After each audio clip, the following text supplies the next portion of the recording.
പൊതുവിദ്യാഭ്യാസ വകുപ്പ് വിദ്യാരംഗം കലാസാഹിത്യവേദി കോഴിക്കോട് ജില്ലാ കമ്മിറ്റി കടങ്കഥകളുടെ ലോകം എന്ന ശില്പശാല സംഘടിപ്പിച്ചു. ആഴ്ചവട്ടം HSSൽ നടന്ന ശില്പശാല എഴുത്തുകാരനും പ്രഭാഷകനുമായ ഡോക്ടർ KM അനിൽ ഉദ്ഘാടനം ചെയ്തു. ജില്ലയുടെ വിവിധ ഭാഗങ്ങളിൽ നിന്നായി 70ഓളം അധ്യാപകർ ശില്പശാലയിൽ പങ്കെടുത്തു.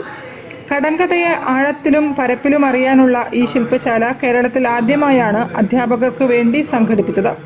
ഒരു മത്സര പരിപാടി എന്നതിനുമപ്പുറത്ത് കടങ്കഥയെക്കുറിച്ച് കൂടുതൽ ആധികാരികമായി അറിയാനും പുതിയ കടങ്കഥ രചന നടത്താനും കുട്ടികളെ പ്രേരിപ്പിക്കുക എന്നതായിരുന്നു ശില്പശാലയുടെ ലക്ഷ്യം.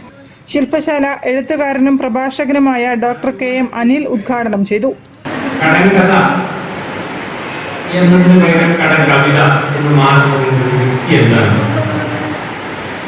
വാസ്തവത്തിൽ കഥ എന്ന് നമ്മൾ പറയുന്നത് ഞാൻ നേരത്തെ പറഞ്ഞ പോലെ അത് ഈ ദക്ഷിണേന്ത്യൻ ഭാഷകളിലാണ് കടങ്കഥ എന്നതിന് ഈ കഥ എന്ന് അവസാനിക്കുന്ന തരത്തിൽ ആ സംജ്ഞ വന്നിട്ടുണ്ട്.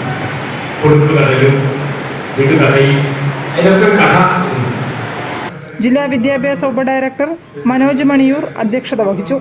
വിദ്യാരംഗം ജില്ലാ കോർഡിനേറ്റർ ബിജു കാവിൽ, സിറ്റി ഉപജില്ലാ വിദ്യാരംഗം കോർഡിനേറ്റർ R നിഷ, പ്രധാനാധ്യാപകൻ ഓങ്കാരനാഥൻ, ഉപജില്ലാ കോർഡിനേറ്റർമാരായ ഷീജകുമാരി, അനുശ്രീ, ജസി, വിനോദ് പാലങ്ങാട് തുടങ്ങിയവർ സംബന്ധിച്ചു.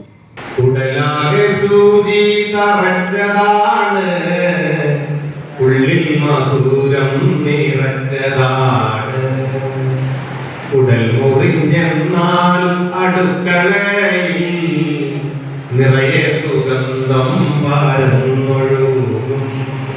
News bureau, Kozhikode. വാർത്തകളിൽ ഒരു ഇടവേള കൂടി. ക്യാൻസറിനെതിരെ പൊരുതാനായി കാലിക്കറ്റ് സിറ്റി സർവീസ് സഹകരണ ബാങ്കും MVR ക്യാൻസർ സെന്ററും സംയുക്തമായി അവതരിപ്പിക്കുന്ന ക്യാൻസർ ചികിത്സാ സഹായ പദ്ധതിയാണ് മാസ് കെയർ.